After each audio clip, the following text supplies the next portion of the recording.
আসসালামু আলাইকুম। আজকে একটি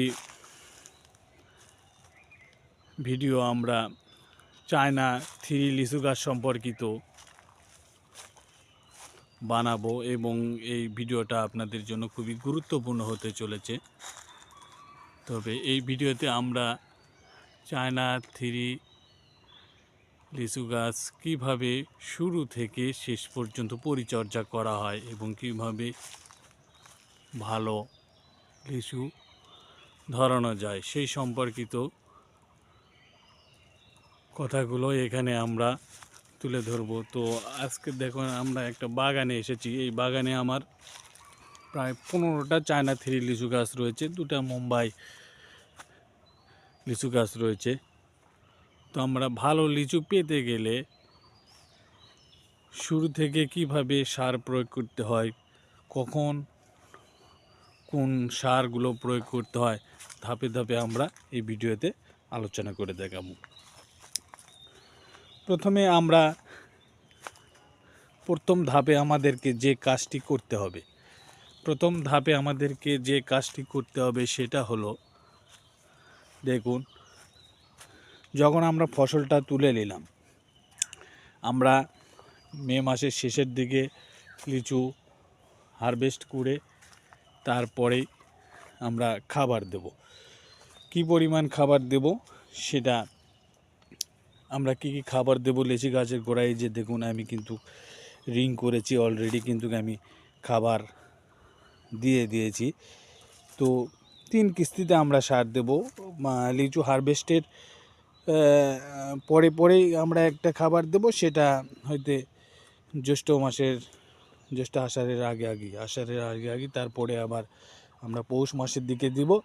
এবং লিচু যখন অলরেডি মার্বেল সাইজ হবে তখন এসে আবার আমরা সার প্রয়োগ করব। তো দেখুন আমরা কিন্তু সার দিয়ে দিয়েছি।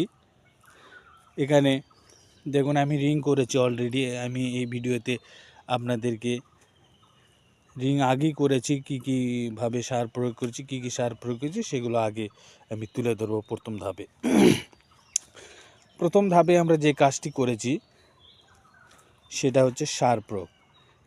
আমরা গাছ কিন্তু বিভিন্ন বয়সের হয়ে থাকে, 1 থেকে 3 বছরের গাছ, 3 বছর থেকেই সাধারণত লিচু ধরে থাকে। তা আমরা আমার এই গাছগুলোর বয়স প্রায় 8-9 বছর বয়স। এই কারণে সার একটু যেঙ্কা গাছ সেই রকম গাছের উপর ভিত্তি করে সার প্রয়োগ করতে হয়। তো এই গাছগুলো আমি সার প্রয়োগ করেছি। দেখুন আমি টিএসপি দিয়েছি। কি সার আপনি প্রয়োগ করবেন? টিএসপি আমি ½ কেজি দিয়েছি, ড্যাব দিয়েছি 300 গ্রাম, তারপরেতে পটাশ দিয়েছি আমি 400 গ্রাম, তারপরে ইউরিয়া দিয়েছি আমি 300 গ্রাম, জিঙ্ক সালফেট দিয়েছি এবং সালফার দিয়েছি, যাতে ফল ফেটে না যায়। এই যে ফল শুরুতে আপনারা যে কাজটি করবেন, ফল কিন্তু লিচু গাছে কিন্তু ফল দেখবেন যে ফেটে যায়, যখন মার্বেল আকৃতিতে আসে তখন কিন্তু ফল ফেটে যায় এবং অনেক ফল নষ্ট হয়ে যায়। এই জন্য আপনারা সালফার ব্যবহার করবেন। শুরুতেই মাটির ভিতরে সালফার দেবেন, ওপরেও স্লোবোরন জিঙ্ক ব্যবহার করবেন। স্লোবোরন আছে, তারপরে চিলেটেড জিঙ্ক, এই দুটা ওপরে স্প্রে করবেন পরের ধাপে। সেটা প্রথমে আপনারা মাটির মধ্যে যে জিনিসটা দেবেন সেটা হচ্ছে সালফার এবং জিঙ্ক বোরন। এগুলো দিলে পরে তাহলে ফলটা আপনার ফাটবে না। তাহলে আর দেবেন, জিঙ্ক দেবেন, সালফার দেবেন এবং সেই সঙ্গে জৈব সার যত দিতে পারেন, 20 কেজি, আনুমানিক 20 কেজি তো এটা দিতে হবে। প্লাস আরও এই যে মাটিটা রসাল রাখার জন্য আমি কিন্তু দেখেন কলার গাছ কেটে দিয়েছি। কলার গাছ কেটে দেওয়ার কারণে মাটিটা রসাল, যাতে রস থাকে, কারণ এই সময় কিন্তু অলরেডি গাছে ফুল চলে এসেছে। তো সাধারণত ফুল চলে এসেছে, আমরা এখন এটা কিন্তু চলতেছে, ফেব্রুয়ারি মাস পড়ে গেছে। দেখেন গাছে কিন্তু অলরেডি আমার মুকুল চলে এসেছে, মুকুল কিন্তু গাছে অলরেডি চলে এসেছে। তো এই মুকুলগুলো এখন যাতে ঝরে না যায়, এখন থেকে আপনারা কিছু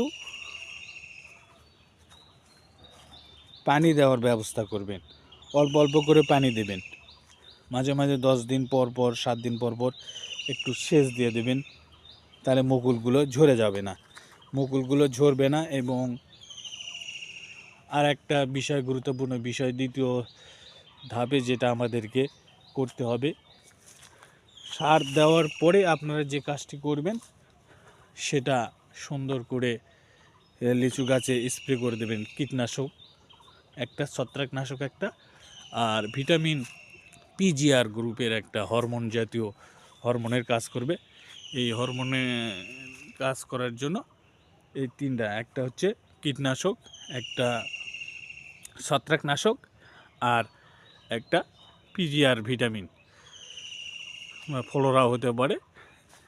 দোকানে, ওষুধের দোকানে গিয়ে পুষ করলে আপনাকে দেবে। তে একবারে এটা ফুল আসার আগে আগে কিন্তু আপনারা স্প্রে করে দেবেন, ফুল আসার আগে এটা স্প্রে করে দেবেন।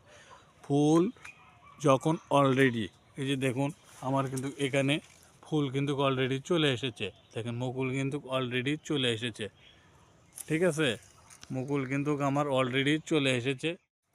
আপনারা এইভাবে, মুকুল অলরেডি চলে এসেছে, মুকুল যখন ফুটবে না, ফোটার আগ মুহূর্ত পর্যন্ত আপনারা 1 থেকে 2 বার স্প্রে করে দিবেন, একটা কীটনাশক, ছত্রাকনাশক এবং পিজিআর গ্রুপের একটা ভিটামিন। এটা হচ্ছে দ্বিতীয় ধাপ চলে গেল। তারপরে আপনারা যে কাজটি করবেন, অনেকে বলেন যে ফুল, এই যে চৈত্র মাসে প্রচণ্ড খরা হয়, ফুল পুড়ে যায় প্রচণ্ড, এই সমস্যাটা কী কারণে হয়? এই সমস্যাটা আসলে পরিবেশের উষ্ণতা এবং প্রচণ্ড শীত, এবং এই যে চৈত্র মাসে প্রচণ্ড খরা হয়, অত্যন্ত গরম তাপমাত্রার কারণে এই কাজটা সাধারণত ফুলগুলো অনেক সময় চায়না থ্রি লিচুর ঝরে যায়, গাছের ফুলগুলো ঝরে যায়।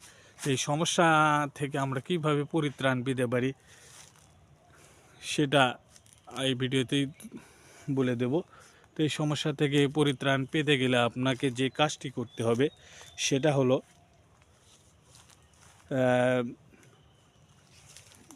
পানি সেচ দেবেন। প্রথমে যে কাজটি সেটা হচ্ছে, ফুল যখন ফোটার আগ মুহূর্ত একটা সহজ সমাধান, সেটা হলো আপনি ছত্রাকনাশকটা একটু ব্যবহার করবেন।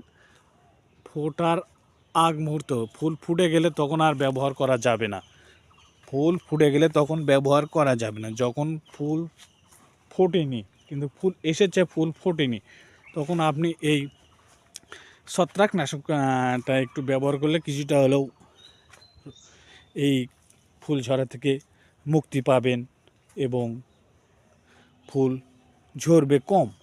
যাই হোক, মোটামুটি তাতে লিচু ভালো ধরবে। এবং আরেকটা সমাধান, সেটা হলো গাছের আপনার পর্যাপ্ত পরিমাণ পানি সেচ দিতে হবে। এই চৈত্র মাসে প্রচণ্ড খরা হয়, সেই সময়গুলোতে ভালোভাবে পানি সেচ দিবেন। 7 দিন পর পর সেচ দেওয়ার চেষ্টা করবেন, 7 দিন পর পর সেচ দেওয়ার চেষ্টা করবেন। আবার তৃতীয় ধাপে যে কাজটি আপনাকে করতে হবে, এটা ফুল ঝরা থেকে আপনাকে কিন্তু বাঁচাবে, ফুল ঝরা থেকে আপনাকে বাঁচাবে, অর্থাৎ ফলে পরিণত করবে, আপনাকে ফল দেবে। এটা খুবই গুরুত্বপূর্ণ কাজ। আবার তৃতীয় ধাপে আপনাকে যে কাজটি করতে হবে সেটা হলো ফুল থেকে যখন ফলে দানা চলে আসবে, মটরের মতো দানা চলে আসবে, তখনই আপনি একটা কীটনাশক, ছত্রাকনাশক এবং ভিটামিন স্প্রে করে দেবেন। তারপরে চতুর্থ ধাপে যে কাজটি করতে হবে আপনাকে, যখন অলরেডি মার্বেল আকৃতি, যখন অলরেডি গিয়ে আপনার ফলটা মার্বেল আকৃতিতে পরিণত হয়েছে, তখন আপনাকে যে কাজটি করতে হবে মার্বেল আকৃতি যখন হয়েছে তখন আপনাকে যে কাজটা করতে হবে সেটা হলো এই যে সোলোব্রন এবং চিলেটেড জিঙ্ক মিক্স করে আপনাকে প্রতি লিটার পানিতে 1 ml করে দিলেই হবে। দিয়ে অন্তরে স্প্রে করে দেবেন। আপনার ফল কিন্তু ফাটবে না এবং ফলগুলো নষ্ট হবে না, এটা থেকে রক্ষা করবে। এবং তারপরে চতুর্থ ধাপে যায় যে কাজটি করতে হবে আপনাকে, সেটা হলো